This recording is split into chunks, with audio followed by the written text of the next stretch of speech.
Okay, people, welcome back to another Fwoosh review. Tonight I'm taking a look at the X-Men Legends Warlock series Warlock. Now this is of course the Build-A-Figure for the wave, and I wasn't a huge fan of the New Mutants, but you give me a visually interesting character and I'm down. I'll build it. I'll put it on the shelf, especially if it's any way X-Men related. Now I have noticed with the head, it has these danglies off of it, these little pieces sticking out, and they are soft. Some of them even feel a little bit fragile. They're rubbery, and I'm sure they're not just going to break off, but if you get too crazy with it or keep on moving it, I'm afraid they may snap off.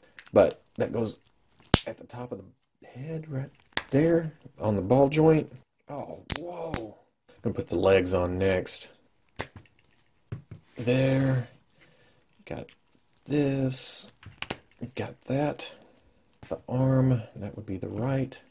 Got this arm, that would go there. Wasn't a huge snap to that, but it seems to be staying in. Now, where the hell did these go? Yeah, that kind of sucks. Why don't those stay in there? It seems to plug, but it doesn't really want to go in there. I see the shape. It's kind of a half circle with a flat side. And I see the hole, but why doesn't it want to stay in there? Even if you glued that, let's hold it right there. It would hinder the hell out of movement. Yeah, you couldn't come up. It drags on it. I don't know if I like that. And there it is, all put together. And, whew, man, there's some ups, a lot of ups, and there's some downs. First off, let's talk about the sculpt. Holy shit, this thing is amazing sculpt-wise. All kinds of tech details, tidbits, little things. Just everywhere you look on the figure, there's something to see, something to notice, something to draw your eye. I especially like the head, how crazy looking it is. It's just like he's looking through your soul, and it looks good from every angle. That's crazy to me. How something this intricate, this detailed, just works every way you want to put it. And then there's the paint. I think the base color is black or a really dark color, and then they brought some kind of gold paint in and just layered it on. It just adds even more intricate detail to the sculpt. It draws your eye to certain places. It's almost too much, and I don't mean that in a bad way.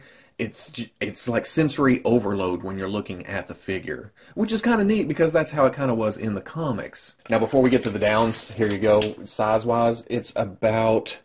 to the top of the hair, it's about 9 3/4, which is a good thing. People ask for bigger Build-A-Figures, and here we go. The problem comes in with the joints. Because of how they did the paint job, there was quite a few stuck joints throughout the piece. And when I broke loose the knees, they became not super loose. The detents still hold it in place, but between those detents, like I talked about with Polaris, I guess it was, it's loose in between those. But because of how the figure is constructed with the base as it is, with the big heavy feet and lower legs, it's not that hard to stand the figure. So yeah, it's a little floppy in between there, but it's not falling over. And that's where most of my frustration comes from, is when a figure just falls over for no reason. And then the looseness is mostly in the double joints. Same with the elbows, but not as bad as the knees. And I think it's because all the weight sits right here, so it's just worked itself loose. And then the other huge problem are these bastard things. I've got this one looped back around on itself and it's kind of holding. I'm okay with that, but they're supposed to go into these holes right here, and that doesn't work. They don't want to stay in the hole. I don't know if I'm doing something wrong or what, but even if they went in the hole, just moving the arm would pull them out of the hole or restrict the movement. Yeah, I'm not happy with that. So the only options are to cut them off or find someplace else to plug them in. And I'm thinking right here, there's kind of a round sculpt piece right there. I could drill that out and put it right there. It'd be perfect. It would be contained to its own area. It wouldn't mess with any of the other body parts, but it would still articulate fully. So may play with that here in a minute. Bigger figure, I'm going to try to show the articulation all here on camera without going crazy. There's a ball on top of a hinge in the neck, so you get up, really good. You get down, pretty good. You get some side to side. You get some swivel. Hinge and swivel at the shoulder, and that comes way up there, and then swivels around. There's a swivel at the bicep. Double elbow comes all the way up. Hinge and swivel at the wrist, but when you swivel, the sculpt of the forearm kind of blocks it from going all the way around. And then the hinge that's in there isn't that great either because it's sunk so far into the forearm. And it works against itself even more on the left side because of the splayed open hand. You try to turn it, it pops the hand out. But that comes into play here in a minute. What surprised me here was the torso. I didn't know that was actually there until it broke free. But once it did, whew, you get swivel, you get hinge forward, great amount of movement, hinge back, great that way too. Because of the shift in it, if you're coming forward, the top may crash into the bottom and it may feel like it doesn't want to go any further than that. Shift forward a little bit and then you get more range right there. Hinge and swivel at the hip, out that far, forward that far, back. There's a swivel at the thigh. Double knee comes all the way up. There's rotation at the ankle, a hinge, back, forward, and then forward facing pin for rocker. And like I said, it kind of ragdolls in your hand, but once you get the pose, not bad at all. Because of the big base, stays up. Or if you want to get into a pose, it works even better when you get down like that. It's just a crazy piece in hand. For accessories, Warlock comes with a saw blade type attachment for his arm. And that's easy enough. Like I showed, the left hand pops right out.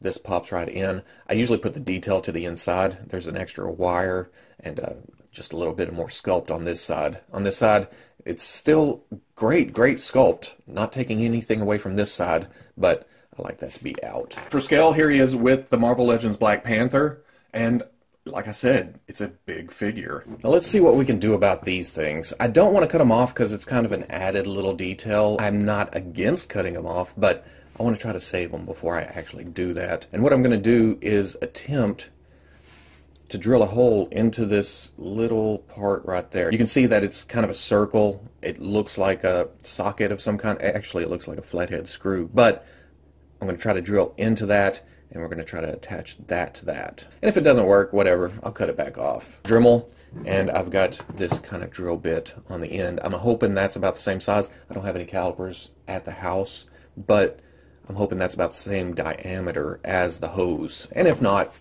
we'll do some cutting. We'll do some fixing.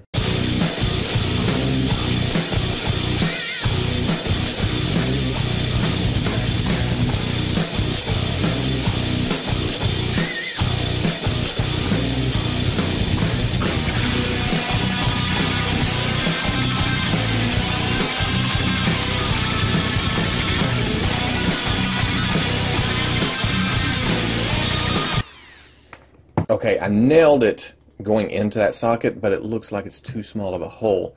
What I'm going to do is to clip this end off that's kind of flat and get down to just the round wire itself. I'm afraid if I drill too far, I'm going to hit the articulation point. But the good thing about it, right where it is right here, I've drilled the hole out, but it's not noticeable. It looks just like part of the sculpt. Not a big deal. So since I don't want to make that bigger, I'm going to trim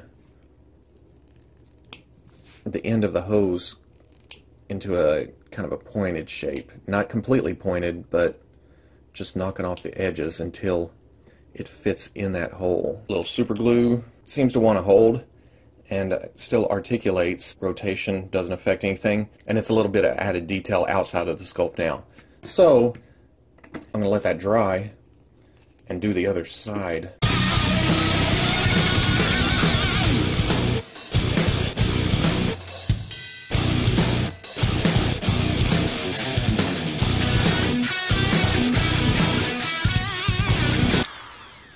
Okay, even better, I didn't clip off the end of that.